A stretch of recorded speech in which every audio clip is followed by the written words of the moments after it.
Bonjour les frères, je vous fais cette petite vidéo pour nous aider dans la réflexion suivant l'approche sociologique. Donc nous avons pensé dans le conseil qu'il était très important de pouvoir intégrer un peu ces réflexions parce que effectivement la théologie nous fait partir des vérités révélées et par des raisonnements successifs, nous arrivons à des conclusions sur ce que doit être l'obéissance, ce que doit être l'autorité. Nous partons de la Trinité, de l'Évangile, donc de toutes les vérités révélées et par la tradition évidemment des pères de l'Église. Nous avons une idée de ce que et de comment nous pouvons vivre l'autorité et l'obéissance dans nos communautés. Mais il y a aussi une autre manière d'aborder, c'est de partir de la société, c'est-à-dire de partir du réel de nos sociétés et de comprendre un peu la matière, entre guillemets, humaine avec laquelle nous travaillons pour pouvoir mieux comprendre jusqu'où nous pouvons aller. Donc ce ne sont pas deux approches qui se contredisent, au contraire, ce sont deux approches qui se complètent. C'est comme les stalagmites dans les caves où il y a des stalagmites, stalactites. Donc soit on fait le raisonnement par le haut et on descend pour comprendre mieux la théologie, soit on part du bas et on monte peu à peu pour arriver un peu plus vers des compréhensions de ce que nous pouvons vivre. Et des fois, les stalactites et stalagmites se rencontrent, ce qui nous fait de très belles colonnes de calcaire. Bon, c'est juste pour vous dire qu'il faut vraiment donner la place à la réflexion sociologique. Et je vais essayer de m'atteler à la tâche parce que le sociologue qui était supposé nous faire cette rencontre n'a pas pu être disponible avant la rencontre des prieurs et sous-prieurs cet après-midi. Donc, en fait, je vais commencer juste par vous donner un chiffre. En 1924, l'obéissance est citée comme qualité essentielle de l'enfant par 45,4% des mères enquêtées et l'indépendance n'obtient que 24,8%. Et en 78, donc il y a quand même déjà 30 ans, mais en 40 ans même, les mères valorisent pour leurs enfants d'abord l'indépendance à 75,8% et l'obéissance n'obtient que 24,8%. Déjà rien que ces deux chiffres, ils nous disent le changement profond dans la manière dont les enfants ont été éduqués. Donc l'enfant aujourd'hui grandit dans une famille qui va mettre d'abord l'accent sur son indépendance, sur sa liberté, et ça va être un des thèmes majeurs donc que je vais développer tout à l'heure en parlant de l'individualisation, parce que encore une fois nos sociétés ont été complètement bouleversées par cette vision différente. La famille n'est plus le lieu de l'exercice de l'autorité, elle est le lieu de l'émergence de la liberté. Et donc, nous allons voir que ça a directement des conséquences pour notre manière même d'exercer l'autorité dans nos communautés monastiques. Donc, juste, au fait, trois petites étapes très rapidement parce que ça nous intéresse aussi, parce que quand on lit des textes des pères de l'Église et quand on voit un peu comment ils ont écrit, ce qu'ils ont demandé, et il faut que on se rende compte qu'ils partaient d'une société bien précise. Il y avait une première vague dans la manière de percevoir l'enfant comme un objet d'élevage, c'est-à-dire l'enfant, avec toutes les limites de cette expression, était considéré d'abord par rapport à tout ce qu'il pouvait donner et fournir à la famille. C'était un nombre, et il fallait donc augmenter le nombre, donc c'était la quantité qui était importante, et nous étions dans une manière de concevoir l'enfant pas comme un objet, mais comme quelqu'un, voilà, un objet d'élevage. C'est vraiment l'expression que les sociologues utilisent. Il y avait une deuxième vague, et donc qui est passée, et qui est donc l'enfant comme objet d'éducation. Donc l'enfant a été considéré ensuite comme au fait quelqu'un qu'il faut éduquer. Et donc la vision, c'était on reçoit l'enfant comme une page blanche. Et donc, par l'éducation, on va remplir cette page blanche avec tout ce que nous avons appris de nos pères. Donc, on est dans la transmission par l'éducation, où le plus important, c'est de remplir l'enfant par les informations que nous avons nous-mêmes reçues. Donc, une vision éducative de l'enfant. Et nous sommes dans une troisième vague, qui est la vague que Françoise Dolto, donc fameuse sociologue, a initiée, et donc qui considère l'enfant comme un sujet, comme un sujet. Et ça, c'est un bouleversement profond, parce que on considère plus l'enfant comme une page blanche, mais on le considère comme quelqu'un qui vient avec déjà des qualités que nous avons besoin de faire émerger. Et donc ça, c'est une vision vraiment qui a profondément changé toute l'éducation et toute la manière dont les enfants ont été éduqués. Et qu'il y a des parallèles aussi, vous voyez, avec notre manière de concevoir le noviciat, où d'abord il fallait du nombre pour les monastères, pour construire les communautés. Ensuite, le noviciat est devenu le lieu de la formation. Il faut qu'on remplisse au maximum le frère qui arrive par les informations que nous avons reçues. Et aujourd'hui, on tend vers faire émerger de la personne que nous accueillons les qualités, les talents que Dieu lui-même a mis en lui. Donc vous voyez qu'il y a un parallèle presque obligatoire entre la société dans laquelle nous vivons et la manière dont nous concevons notre formation. Sinon, il y a un risque de rupture et que même les candidats qui viennent ne peuvent même pas eux-mêmes intégrer. Voilà, je dis juste, c'était une petite parenthèse, on en parlera plus vers la fin, mais pour dire comment la manière dont la société est construite a nécessairement des conséquences sur la manière dont les communautés religieuses et monastiques sont construites. Nécessairement, on ne peut pas construire d'une manière, en tout cas sur les fondamentaux, qui est en contradiction totale avec la manière dont les enfants ont été éduqués.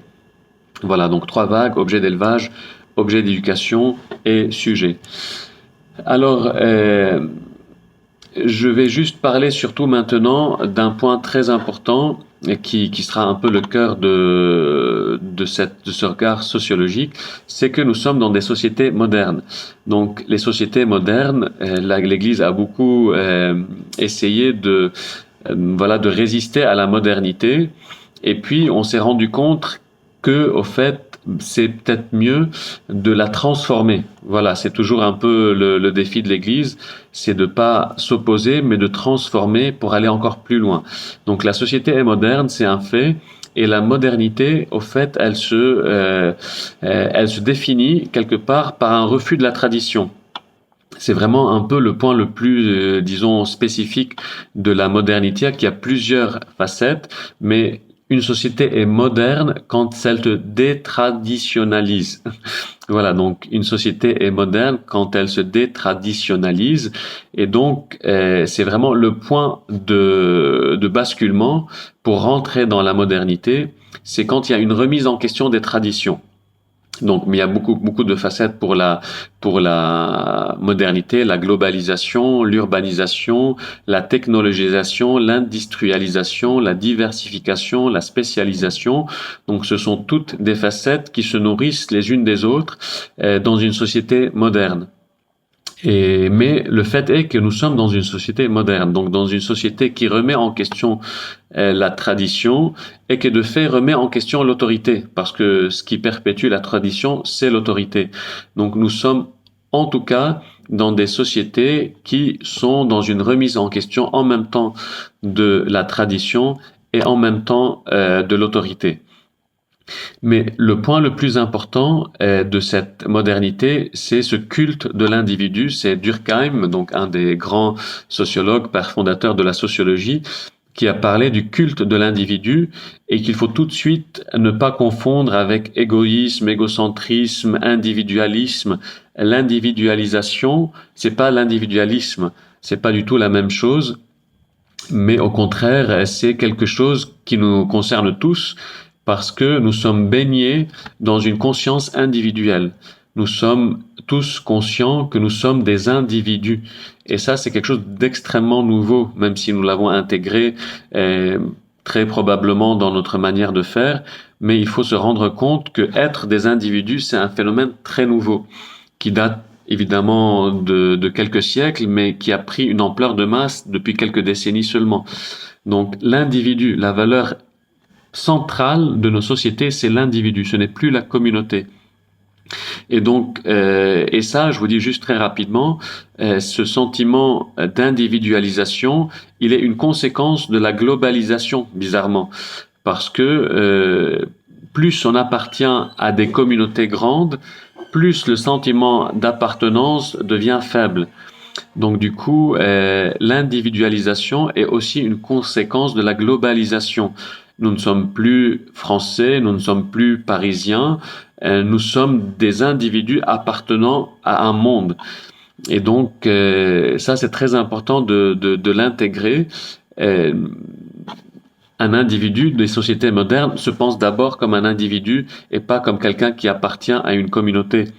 Et avant de susciter des réactions classiques en disant mais c'est un défaut qu'il faut corriger, on verra peut-être durant la discussion comment on peut profiter au contraire de cette individualisation pour aller plus loin dans la construction des communautés. Il n'y a pas de contradiction nécessairement entre individualisation d'un côté et construction de communautés de l'autre, même si dans l'apparence ça peut sembler comme ça. Mais si on veut, disons, s'opposer à l'individualisation, on va risquer de heurter beaucoup de personnes construites comme ça. Nous, notre vrai défi, c'est de porter cette individualisation à encore plus de vie. Bon, ça sera peut-être le sujet du débat. Je me suis permis une réflexion personnelle. Pardon. Donc, je continue à exposer l'individualisation.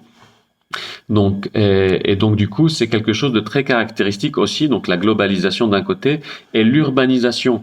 Et donc, nous, pour moines des villes, il faut encore plus qu'on soit conscient à quel point les urbains sont des individus. Et donc, vivre dans une ville suppose intégrer cette manière de se concevoir comme étant des individus encore plus. C'est quelque chose qui type les sociétés urbaines. Et je ne vais pas rentrer dans le détail, mais urbanisation et vie seule, ce sont deux phénomènes qui marchent ensemble. Et grandir seul dans une chambre, vivre seul dans un appartement, tous ces phénomènes du vivre seul sont des phénomènes urbains, sont des phénomènes modernes et qui influencent directement notre manière de nous concevoir et dans la manière dont nous sommes construits. Donc, et c'est là peut-être aussi, je creuse encore un tout petit peu plus, parce que ce qui est le central, vraiment central dans le culte de l'individu, et c'est là où est tout notre défi, nous en tant que communauté monastique, le mot central, c'est l'autodétermination.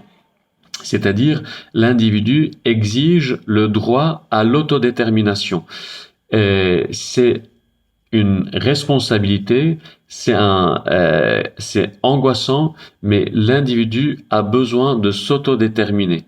Donc, au fait, pour revenir un peu à notre sujet, l'autorité n'est plus, au fait, en tout cas, quelque chose qui va imposer des choix à l'individu. L'autorité, en tout cas, je parle de l'autorité parentale, l'autorité va être celle qui va faire émerger le choix. Donc, et c'est là toute la différence, c'est-à-dire il faut absolument garder intacte la capacité à l'autodétermination dans une réflexivité personnelle, c'est-à-dire c'est l'individu dans une réflexivité personnelle qu'il va devoir déterminer des choix et accéder à ce qu'il est. Donc, et du coup, c'est comme ça que nous sommes éduqués, que nous sommes construits, et l'autorité va permettre de faire émerger l'autodétermination, mais elle ne peut plus se contredire avec l'autodétermination. C'est vraiment la valeur la plus importante de nos sociétés modernes, c'est le fait de faire des choix, d'être libre et de s'autodéterminer. Encore une fois, j'insiste sur ce mot parce que c'est là toute la problématique entre autorité et liberté, où elle ne peut plus, je ne sais pas si en tout cas théologiquement elle aurait dû s'opposer à l'autodétermination, mais même théologiquement, il ne peut pas y avoir une obéissance qui interdit l'autodétermination. Donc ça c'est un point important. L'homme est devenu homo optionis, c'est-à-dire il est devant des choix et il faut qu'il fasse des choix avec le risque réel qu'on appelle le paradoxe du choix et auquel nous devons aussi peut-être réduire parce que les sociologues ont étudié que plus il y a du choix, moins on choisit. Il y a vraiment cette inquiétude face au choix qui fait qu'on choisit de moins en moins. Mais n'empêche, il faut mettre devant des choix et c'est à la personne, à l'individu de poser des choix et c'est seulement comme ça qu'il accède à qui il est dans une réflexivité intériorisante. Donc, subjectif en tout cas. Donc je cite, voilà, l'autothérapie est enracinée avant tout dans l'auto-observation. C'est l'auto-observation qui devient la clé de l'individualisation aussi. Donc voilà, je vais conclure parce que je suis déjà à 15 minutes, j'aurais vraiment beaucoup à dire, mais c'est juste de dire que des fois, la société nous pousse, et la sociologie nous pousse encore plus loin dans la théologie. Et encore une fois, il n'y a aucune contradiction entre les deux. Au contraire, on s'entraide. Et je conclus un peu sur cette expression qui me gêne, pardon si elle va susciter débat, mais quand on dit on est dans l'oasis des fils, quelque part on considère qu'il n'y a rien à apprendre. Or, il y a beaucoup à apprendre des villes. C'est pas un désert où il y a strictement rien, où nous serons l'oasis où les gens viennent se nourrir, ce qui est une très belle image évidemment, mais c'est aussi une ville. C'est aussi une ville et donc du coup il y a beaucoup qui se vit, il y a beaucoup à apprendre et je pense sur cette thématique de lien entre obéissance et liberté, obéissance et autodétermination dans la manière dont aujourd'hui les sociologues, les psychologues euh, affrontent cette question entre l'autorité parentale et l'éducation des enfants. Je pense qu'il y a eu beaucoup de progrès pour que nous puissions avoir une vision encore plus juste et tout à fait théologique de cette obéissance qui est au service de l'autodétermination. Voilà, à tout à l'heure pour les rencontres et les débats en groupe.